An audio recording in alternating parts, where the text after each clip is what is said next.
दोस्तों हम लोग सहायक अध्यापक में पूछे गए प्रश्नों को देखेंगे। कह रहा है कि शैक्षिक तकनीकी के बारे में जितने भी क्वेश्चन है उनको हम लोग अध्ययन करेंगे। कह रहा है कि शैक्षिक तकनीकी का प्रयोग किया जाता है, तो शैक्षिक तकनीकी का प्रयोग कहाँ किया जाता है बताइए। शैक्षिक तकनीकी का प्रयोग किया जाता है शिक्षण कार्यों को प्रभावी बनाने के लिए, शिक्षण को रुचि बनाने हेतु, शिक्षण को सरल बनाने हेतु उपयुक्त सभी। तो हम क्या करते हैं, हम लोग शिक्षण को प्रभावशाली बनाने हेतु, शिक्षण को रुचि बनाने हेतु और शिक्षण को सरल बनाने हेतु शैक्षिक तकनीकी का क्या किया जाता है, शैक्षिक तकनीकी का प्रयोग किया जाता है। इसलिए इसका ऑप्शन नंबर डी सही है। उसके बाद से आगे चलेंगे। आगे कह रहा है कि शिक्षण को प्रभावशाली तथा शिक्षण अधिगम प्रक्रिया को सरल व रुचिकर बनाने के लिए शैक्षिक तकनीकी का प्रयोग किया जाता है। उसके बाद से दूसरा नंबर क्वेश्चन कह रहा है कि शैक्षिक तकनीकी केंद्र किस संस्था द्वारा शुरू किया गया है। शैक्षिक तकनीकी केंद्र किस संस्था द्वारा शुरू किया गया है, तो एनसीईआरटी द्वारा। किसके द्वारा शुरू किया गया है, तो एनसीईआरटी द्वारा शुरू किया गया है। ऑप्शन नंबर क्या हो जाएगा, ऑप्शन नंबर ए हो जाएगा। उसके बाद से कह रहा है कि शैक्षिक तकनीकी केंद्र centre for the education technology CET का प्रारंभ राष्ट्रीय शैक्षिक अनुसंधान द्वारा प्रशिक्षण परिषद एनसीईआरटी ने शुरू की। उसके बाद से आगे चलेंगे।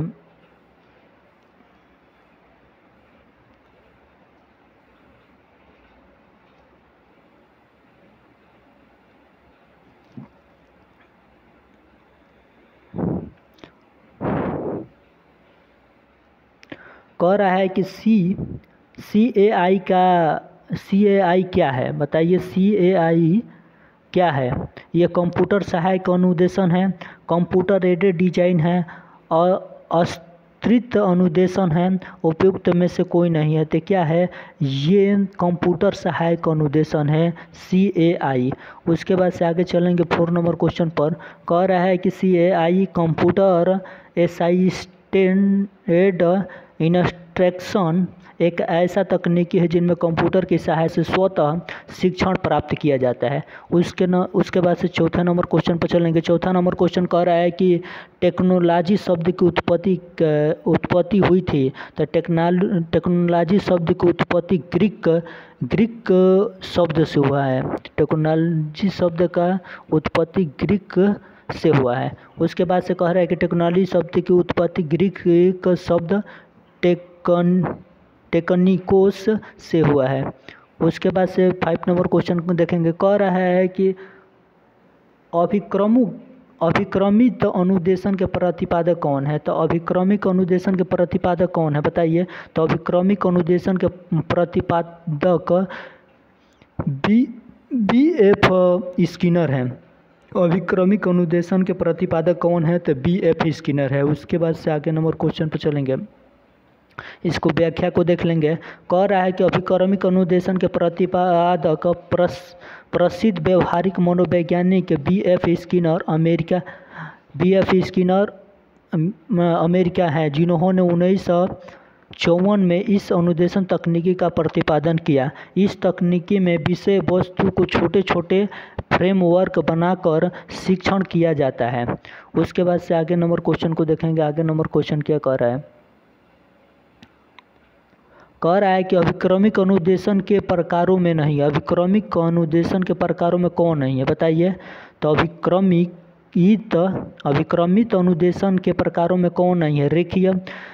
रेखीय अभिक्रमित अनुदेशन, शाखीय अभिक्रमित अनुदेशन, मैथमेटिक्स अभिक्रमिक अनुदेशन और सहायक अनुदेशन। तो ये ऑप्शन नंबर क्या हो जाएगा, ऑप्शन नंबर ये डी, यही नहीं है। ये सहायक अनुदेशन नहीं है, नहीं तो सभी है। रेखीय अभिक्रमिक अनुदेशन भी है, शाखीय अभिक्रमिक अनुदेशन भी है, मैथमेटिक्स अभिक्रमिक अनुदेशन भी है। उसके बाद से आगे चलेंगे, इसके व्याख्या को देखेंगे। व्याख्या क्या कह रहा है, कह रहा है कि कह रहा है कि रेखीय, शास्त्रीय और मैथमेटिक्स अभिक्रमिक अनुदेशन अभिक्रमित अनुदेशन के प्रकार है, जबकि सहायक अनुदेशन इसके प्रकारों में सम्मिलित नहीं है। उसके बाद से कह रहा है कि बाह्य अनुदेशन भी कहा जाता है। तो बाह्य अनुदेशन किसको कहा जाता है? बाह्य अनुदेशन भी कहा जाता है। तो किसको बाह्य अनुदेशन कहा जाता है? तो रेखीय अभिक्रमिक अनुदेशन को क्या कहा जाता है? रेखीय अभिक्रमिक अनुदेशन को बाह्य अभिक्रमिक अनुदेशन कहा जाता है। ऑप्शन नंबर क्या है? ऑप्शन नंबर इसका ए सही है। उसके बाद से इसका व्याख्या देखेंगे। कह रहा है कि रेखीय अभिक्रमिक अनुदेशन को अभिक्रमिक अथवा बाह्य अनुदेशन भी कहते हैं। रेखीय अभिक्रमिक अनुदेशन सक्रिय अनुबंधन अनुक्रिया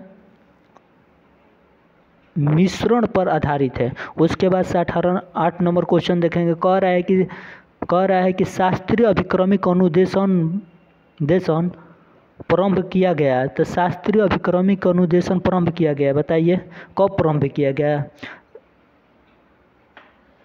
कह रहा है कि शाखीय अभिक्रमिक अनुदेशन प्रारंभ किया था। किसने किया था? तो शाखीय अभिक्रमिक अनुदेशन नॉर्मल क्राउड ने इसका प्रारंभ किया था। ऑप्शन नंबर क्या हो जाएगा? ऑप्शन नंबर इसका बी सही है। उसके बाद से कह रहा है कि शाखीय अभिक्रमिक अनुदेशन और आंतरिक अभिक्रमिक अनुदेशन का प्रारंभ नॉर्मल क्राउडर ने किया। उसके बाद से आगे चलेंगे। आगे कह रहा है 9 नंबर क्वेश्चन कह रहा है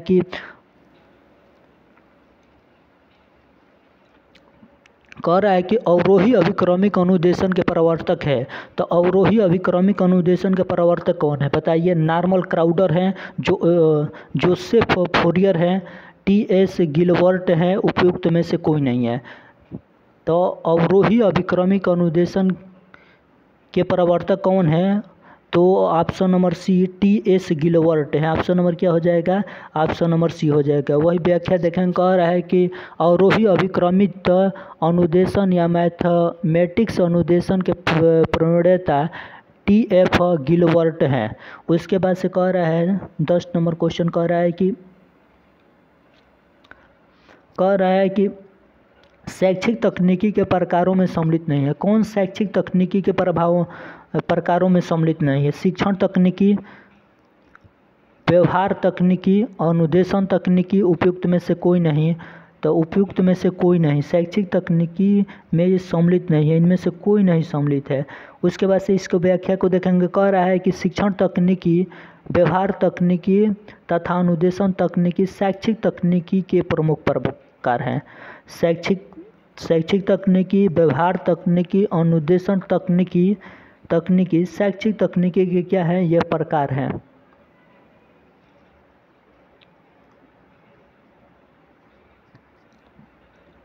उसके बाद से कह रहा है कि राष्ट्रीय शैक्षिक अनुसंधान और प्रशिक्षण परिषद की स्थापना हुई थी। तो राष्ट्रीय शैक्षिक अनुसंधान और प्रशिक्षण परिषद की स्थापना कब हुई थी? बताइए।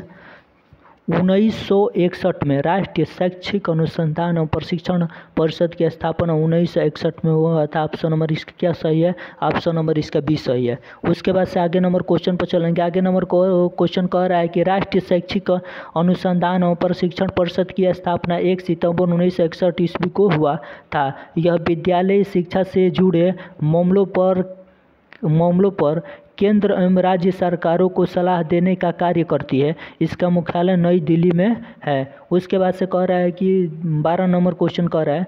12 नंबर क्वेश्चन क्या कह रहा है? कह रहा है कि राष्ट्रीय अध्यापक शिक्षा परिषद का मुख्यालय कहाँ है? तो राष्ट्रीय अध्यापक शिक्षा परिषद की मुख्यालय कहाँ है? नई दिल्ली में है, पुणे में है, अहमदाबाद में है, जयपुर में है। तो राष्ट्रीय अध्यापक शिक्षा परिषद का मुख्यालय कहाँ है? नई दिल्ली में है। ऑप्शन नंबर इसका क्या सही है? ऑप्शन नंबर ए सही है। उसके बाद से व्याख्या देखेंगे।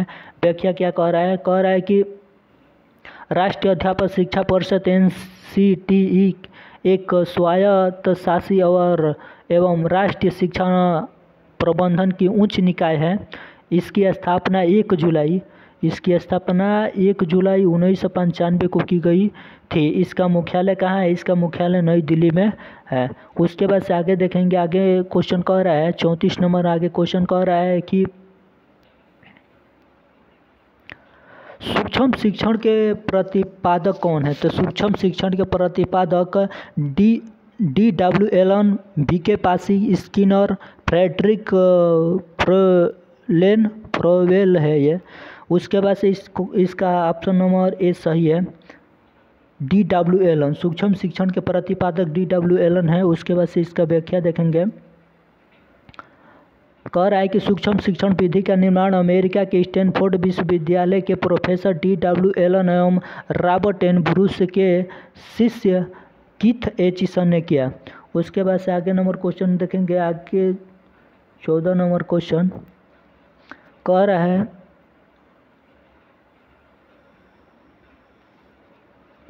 है कि सूक्ष्म शिक्षण एक सूक्ष्म शिक्षण एवं प्रशिक्षण तकनीकी है जो छात्र अध्यापक से यह अपेक्षा रखता है कि वे किसी तथ्य को थोड़े से छात्रों को कम समय में किसी विशिष्ट शिक्षण कौशलों के माध्यम से शिक्षा दे।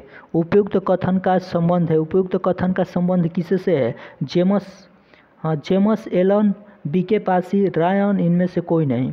तो कह रहा है ना कि देखिए सूक्ष्म शिक्षण के बारे में कह रहा है कि सूक्ष्म शिक्षण एक क्या है? सूक्ष्म शिक्षण एक शिक्षण प्रशिक्षण तकनीकी है। तो हम शिक्षण प्रशिक्षण तकनीकी अगर आएगा ना तो हमें क्या करना है? शिक्षण और प्रशिक्षण तकनीकी आएगा सूक्ष्म शिक्षण के परिभाषा में, तो हमें क्या करना है? हम शिक्षण और प्रशिक्षण कब लेते हैं? हम शिक्षण और प्रशिक्षण पास होने के लिए लेते हैं। तो ये क्या हो जाएगा? बीके पासी की परिभाषा हो जाएगी। ये अच्छा लग रहा है तो इस चैनल को सब्सक्राइब कीजिए। उसके बाद यही कह रहा है कि उपयुक्त कथन में बीके पासी का है शिक्षण की संपूर्ण प्रक्रिया बहुत सारी कुशलताओं का सम्मिलित ताना बना है, जिनमें से प्रत्येक शिक्षण कौशल को प्रशिक्षित किया जाना ही सूक्ष्म निरीक्षण है। उसके बाद से कह रहा है 15 नंबर क्वेश्चन को देखेंगे। 15 नंबर क्वेश्चन क्या कह रहा है? कह रहा है कि सूक्ष्म शिक्षण का सूत्र होता है। सूक्ष्म शिक्षण का सूत्र क्या होता है? अंश से पूर्ण, स्थूल से सूक्ष्म, आगमन से निगमन, इनमें से कोई नहीं। तो यह क्या होता है? आगमन से क्या होता है? अंश से क्या होता है? अंश से पूर्ण होता है। ऑप्शन नंबर इसका क्या सही है? ऑप्शन नंबर ए सही है। सूक्ष्म शिक्षण का सूत्र अंश से पूर्ण होता है। उसके बाद से कह रहे सूक्ष्म शिक्षण का सूत्र अंश से पूर्ण की ओर होता है तथा यह B.F. स्किनर ने क्रिया प्रसूत अनुबंधन के सिद्धांत पर आधारित है।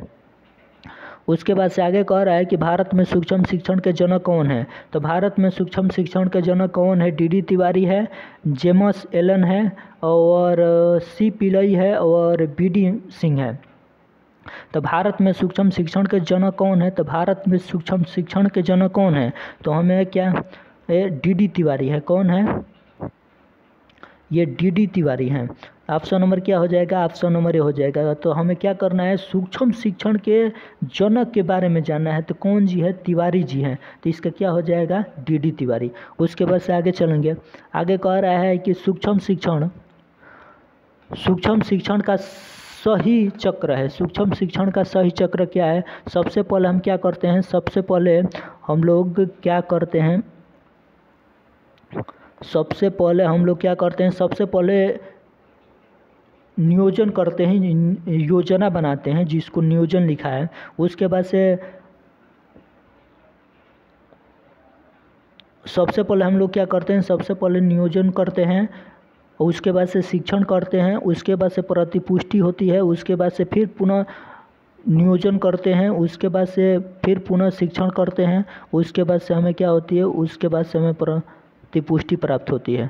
तो हम क्या करते हैं? पहले नियोजन करते हैं, उसके बाद शिक्षण करते हैं, उसके बाद से हमें प्रतिपुष्टि प्राप्त होती है। फिर उसके बाद से हम नियोजन करते हैं, उसके बाद से पुनः शिक्षण करते हैं, उसके बाद से हमें पुनः प्रतिपुष्टि प्राप्त करती है। ऑप्शन नंबर इसका C सही है। देखिए इसके कौन सा? हाँ, इसका ऑप्शन नंबर यही सही है।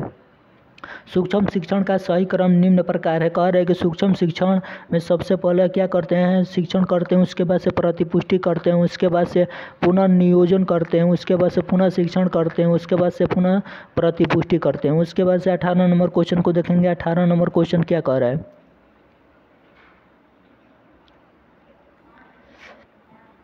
18 नंबर क्वेश्चन कह रहा है कि भारतीय परिप्रेक्ष्य में सूक्ष्म शिक्षण की अवधि है। तो भारतीय परिप्रेक्ष्य में सूक्ष्म शिक्षण की अवधि है, बताइए कितना है? 36 मिनट है। ऑप्शन नंबर इसका क्या हो जाएगा? ऑप्शन नंबर इसका क्या हो जाएगा? ऑप्शन नंबर इसका 20 सही है। उसके बाद से आगे देखेंगे, कह रहा है कि भारतीय उपगामों के अनुसार सूक्ष्म शिक्षण की कुल अवधि 36 मिनट की होती है, जिनमें नियोजन 6 मिनट का, शिक्षण 6 मिनट का, प्रतिपुष्टि 6 मिनट का, पुनः नियोजन 12 मिनट का, पुनः प्रतिपुष्टि 6 मिनट का होता है। उसके बाद से 19 नंबर क्वेश्चन को देखेंगे। 19 नंबर क्वेश्चन कह रहा है, 19 नंबर क्वेश्चन कह रहा है कि सूक्ष्म शिक्षण के अंतर्गत सम्मिलित कौशल है। तो सूक्ष्म शिक्षण के अंतर्गत तो सम्मिलित कौशल कौन सा है, बताइए? प्रस्तावना है, व्याख्यान है, प्रश्नोत्तर उपयुक्त सभी है। तो सूक्ष्म शिक्षण के अंतर्गत सम्मिलित कौशल सभी हो जाएंगे। प्रस्तावना भी हो जाएगा, व्याख्यान भी हो जाएगा, प्रश्नोत्तर भी हो जाएगा, उपयुक्त क्या हो जाएगा? सभी हो जाएंगे।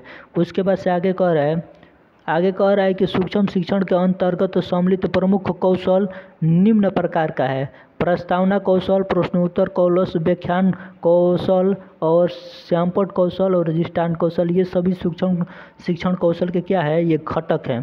तो कह रहा है कि प्रस्तावना कौशल, प्रश्नोत्तर कौशल, व्याख्यान कौशल, श्यामपट्ट कौशल और दृष्टांत कौशल, ये सभी क्या है? सूक्ष्म शिक्षण के अंतर्गत प्रमुख कौशल का प्रकार है। उसके बाद से आगे चलेंगे। आगे क्वेश्चन ख़त्म हो गया। ये क्वेश्चन अच्छा लगा तो इस चैनल को सब्सक्राइब कीजिए प्रतिदिन वीडियो पाने के लिए। सपोर्ट कीजिए। जय हिंद, जय भारत।